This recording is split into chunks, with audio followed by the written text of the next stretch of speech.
सम्राट शिव ज्येष्ठा का अनुराग। वसुंधरा के मुकुट रूप शोभायमान सिंधु देश की राजधानी विशाला नगरी थी। वहां नव मल्ली और नव लिच्छवी कुल 18 देशों के राजाओं ने मिलकर एक गण राज्य की रचना की थी। इसमें महाराजा चेटक गणाध्यक्ष थे। चेटक राजा जैन धर्म में दृढ़ अनुरागी एवं प्रभु महावीर के भक्त थे। विशाला के राज सिंहासन पर महाराजा चेटक इंद्र की भांति शोभते थे। उनकी महारानी का नाम पृथा देवी था। उसका दूसरा नाम सुभद्रा भी मिलता है। पृथा देवी को अनुक्रम से 7 पुत्रियां हुई। सातों के नाम इस प्रकार हैं: प्रभावती, पद्मावती, मृगावती, शिवा, ज्येष्ठा, सुज्येष्ठा, चिल्लणा। सभी रूपवती, गुणवती, कलावती और शीलवती थी।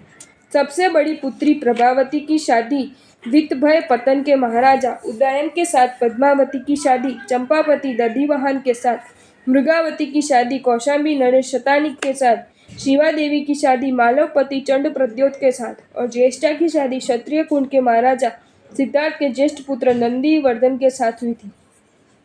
शेष 2 युज्येष्ठा और चिल्लणा कुंवारी थी। दोनों एक दूसरे के प्रति गाढ़ अनुराग वाली थी। एक बार एक परिव्रजका सन्यासी ने चेटक राजा की राजकन्याओं के अंतपुर में आई। सुज्येष्ठा और चिल्लणा आपस में वार्ता विनोद कर रही थी। शुद्ध संगीत का पालन करने वाली दोनों कन्याओं ने मिथ्यात्व मूलक धर्म को कहने वाली परिव्राजिका का आदर सत्कार नहीं किया, नमस्कार भी नहीं किया।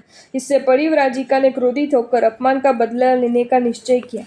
राजकन्या के साथ धर्म संबंधी चर्चा करती हुई परिव्राजिका वेद मूलक धर्म का मंडन करती हुई कहने लगी कि इस सृष्टि का सर्जन ब्रह्मा ने किया।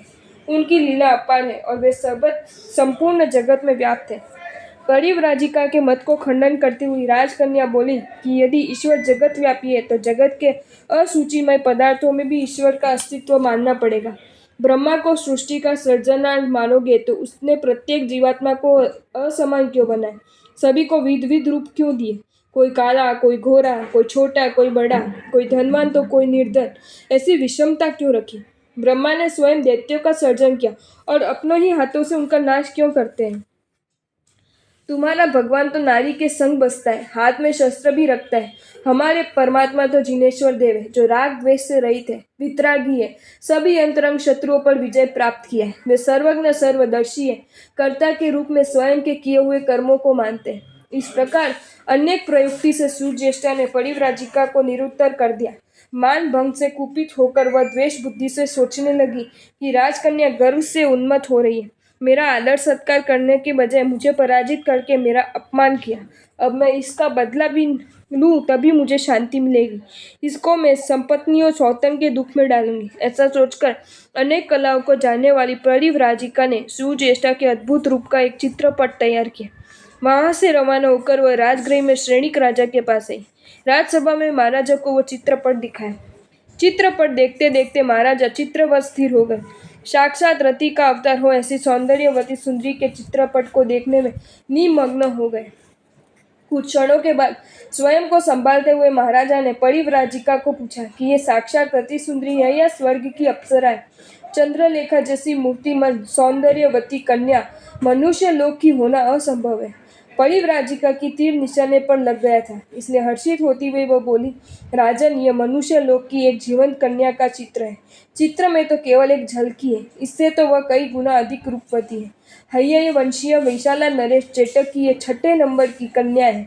परिव्राजिका द्वारा वर्णन सुनकर सुज्येष्ठा को प्राप्त करने के लिए महाराजा अधीर हो उठे। चित्रपट में आलेखित स्वप्न सुंदरी को श्रेणिक पल भर भी भूल नहीं पाते। वे सोचने लगे कि ऐसी अनिंद्य सुंदरी के बिना जीवन व्यर्थ है। उसको पाने के लिए राजा ने एक चतुर संदेशवाहक को विशाला नरेश के पास भेजा। संदेशवाहक ने वहां जाकर चेटक राजा के सामने चतुराईपूर्ण बात करते हुए सुज्येष्ठा का प्रस्ताव रखा। सुनते ही चेटक राजा की आंख लाल हो गई और तिरस्कारपूर्ण वचन बोले कि मूर्ख दूत, तेरा स्वामी क्या अपनी औकात को भूल गया है? वाहिक कुल में उत्पन्न होकर हय्य वंश जैसे सामान्य कुल की कन्या की कामना करता है। क्या ये नीति शास्त्र को भूल गया है? नीतिकारों ने कहा है कि वर कन्या का विवाह समान कुल वालों में ही करना चाहिए और लोक नीति का प्रचलन भी ऐसा है कि कन्या वर का वरण करती है, वर सामने से कन्या का वरण नहीं करता। संदेशवाहक निराश होकर लौट आए। राजा को सर्व वृत्तांत सुनाया। सुनकर श्रेणी के सारे मनोरथ मिट्टी में मिल गए। उनका मन शोक सागर में गोते लगाने लगा। वे अन्य मनस्क उदास रहने लगे। सची कहे कि मोटाई मान ना तजई, जगी दुरंजय कामो, चतुर साधु स्त्री आगली होई निर्नामो। अर्थात इस जगत में कामदेव दुर्जय है, उसके सामने व्यक्ति अपनी प्रतिष्ठा और मान को भी तजता है। चतुर साधु पुरुष भी स्त्री के सामने निर्माल्य हो जाती है। पिताजी की ऐसी हालत देखकर अभय कुमार ने कहा, पिताजी आप चिंता छोड़ दो, मैं अपने बुद्धि बल से आपका मनोरथ पूर्ण करूंगा। अभय कुमार ने एक सुंदर योजना बनाई। उसने एक पलक फर्श श्रेणिक राजा का चित्रपट तैयार करवाया। एक व्यापारी का वेश सजकर चित्रपट को साथ में लेकर वह विशाला नगरी में गया। वहां राजभवन के सामने एक मकान किराए पर लिया। उसमें बरामदे में अपनी दुकान सजा ली। दुकान के बिल्कुल सामने ही श्रेणिक राजा का चित्रपट स्थापित किया। आने जाने वाले ग्राहकों की नज़र चित्रपट पर पड़े वैसे रखा। रोज उसकी पूजा करने लगा। दुकान पर आने वाले ग्राहक चित्रपट देखते ही रह जाते थे कि ये कोई देव है या साक्षात कामदेव है। राजभवन की एक दासी वहां घी लेने आई, तब उसकी नज़र चित्रपट पर पड़ी। वह ध्यान से देखने लगी। क्या अद्भुत रूप है, किसी देव, किन्नर या कामदेव का होगा। उसने दुकानदार से पूछा कि ये किसका चित्र है। दुकानदार ने कहा कि ये मेरे मालिक है, मेरे नगर के महाराजा मगध सम्राट का ये चित्रपट है। वे कर, दंड और अन्याय के विरोधी है, इसलिए हमारे नगर की जनता उनको भगवान की तरह पूजती है। आश्चर्यचकित होती हुई दासी शीघ्र राजभवन की ओर चली। वहां सुज्येष्ठा को एकांत में मिलकर कहने लगी, बहन, राजभवन के सामने ही कोई परदेसी नवयुवान व्यापारी ने अपनी दुकान खोली है। व्यापारी आकर्षक एवं प्रभावशाली व्यक्तित्व का धनी है। वो उसके नगर के राजा को आराध्य देव की तरह पूछता है। ऐसा कहकर दासी ने अभय कुमार से जो बात हुई थी ये सब बता दी। सुनते ही सुज्येष्ठा के दिल में मगध सम्राट का चित्रपट देखने की उत्कंठा हुई। उसने दासी को कहा, तुम व्यापारी के पास जाकर चित्रपट देखने के लिए शीघ्र लेकर आ।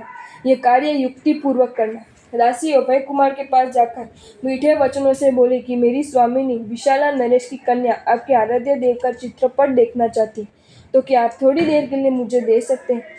अभय कुमार ने कहा, ना, मैं किसी को देता नहीं हूँ।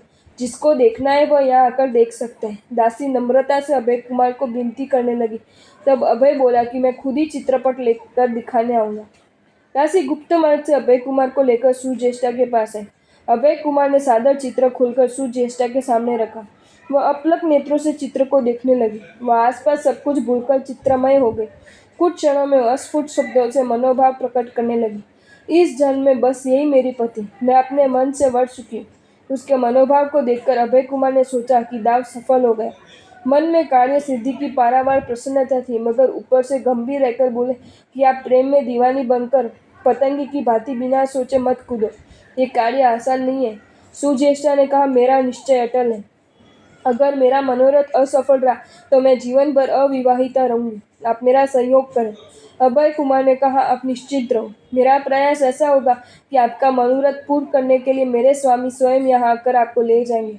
चिल्लना भी सुज्येष्ठा के संकल्प को जान चुकी थी। अभय कुमार ने आगे की योजना सोचकर सुज्येष्ठा को स्पष्ट संकेत दे दिया कि अमुक तिथि अमुक समय में मगधेश्वर सुरंग के गुप्त मार्ग से यहाँ आपको लाने के लिए आएंगे। आप तैयार रहना।